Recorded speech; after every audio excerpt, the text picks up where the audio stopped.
স্ত্রী পুত্র যে কেউ নেই, এই একঘেয়ে জীবন আমার যে আর ভালো লাগে না।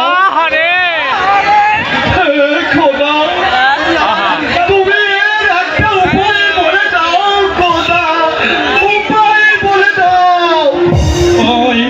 ওই তো দেখা যাচ্ছে কদমালি চাষার বাড়ি। কদমালি বাড়ি আছো? কদমালি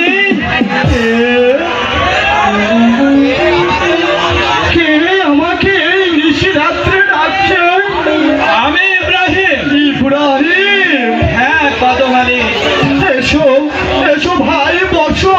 তা কি মনে করে এই গরিবের বাড়িতে এসেছো?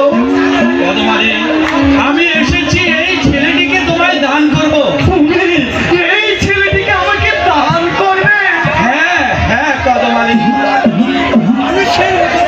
তবে একটি কথা, এর পরিচয় তুমি গোপন রাখবে। এর পরিচয় আমাকে তুমি লেখাপড়ায় শিখিয়ে মানুষের মতো মানুষ রূপে গড়ে তুলবে। হ্যাঁ ভাই, তোমাকে আর চিন্তা করতে হবে না। তুমি আমাকে ছেলে দান করবে, এই যে আমার পরম সৌভাগ্য। সৌভাগ্য। নাও ভাই।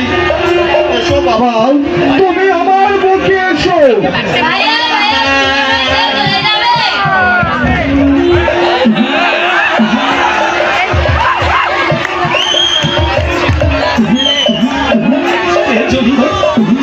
এজন্য তুই কোনো দুঃখ করিস না।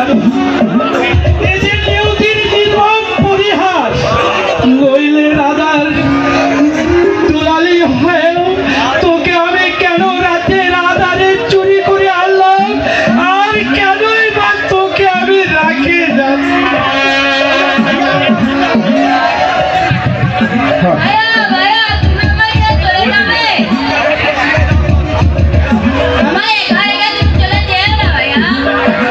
পাগল। তোকে আমি রেখা রেখে গেলেও মাঝে মাঝে রাতের আধারে এসে তোর সঙ্গে আমি দেখা করে যাব।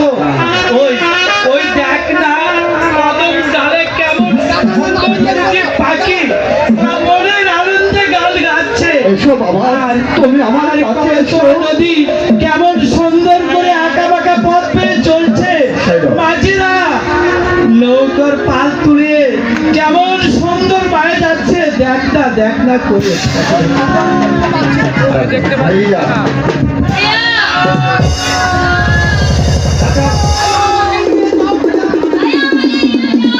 না রে বাবা না, তুই কাঁদিস না রে বাবা, তুই কাঁদিস না। আমি যে চলে গেছে সে আর কখনো ফিরে আসবে না। এই তো তুমি কোনো চিন্তা করবে না জাফর। হ্যাঁ, যেমন করে হোক ওই দুটি শয়তানকে যেমন করে হোক তাকে ধরে নিয়ে এসে আপনার সামনে আমি তাকে করবো হত্যা। চলে গেছে তাকে শত চেষ্টা করে কোনোদিন তাকে ফিরাতে পারবেন না। তাহলে কি আপনি বলতে চান? বলতে নয়, আপনাদের কাছে তাদের প্রতিদান দিতে।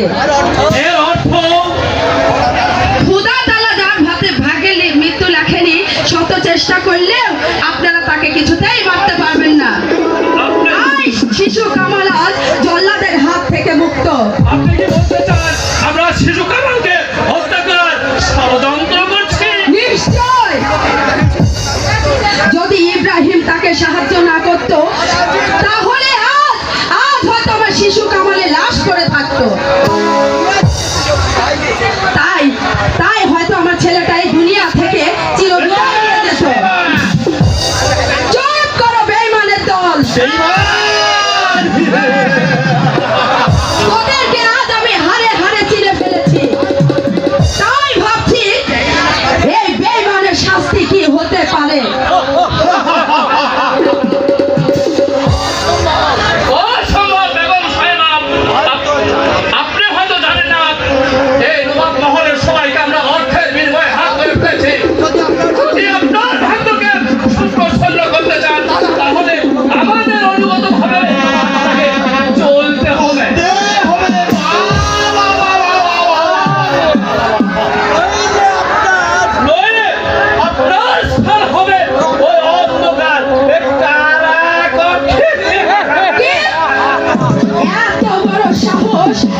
আগে তো শুনেছেন এই কে আছিস? কোন সাহেবকে বন্দি করো? সবাইকে বন্দি করবো আমি আর কোনো কথা নয়। বেগম সাহেবা আমাকে ক্ষমা করে দিন বেগম সাহেবা আপনাকে বন্দি করতে কোনো কথা নয় প্রহরী।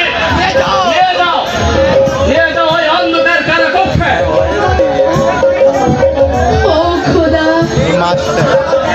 হে কি লিখেছিলে আমার কপালে? হে কি তোমারই লেখা?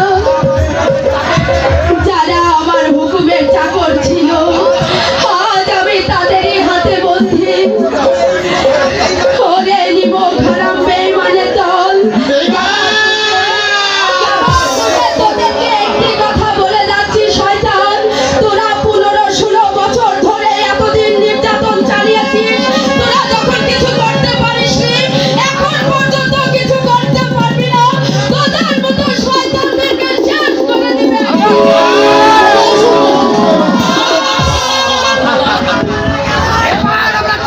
হ্যাঁ, এবার আমাদের কর্তব্যের কাজ আমাদেরকেই সমাধান করতে হবে। চলুন জাফর আলী খান। হ্যাঁ চলুন, যে ভাবি হোক আমাদের কাজ হাসিল করতে হবে।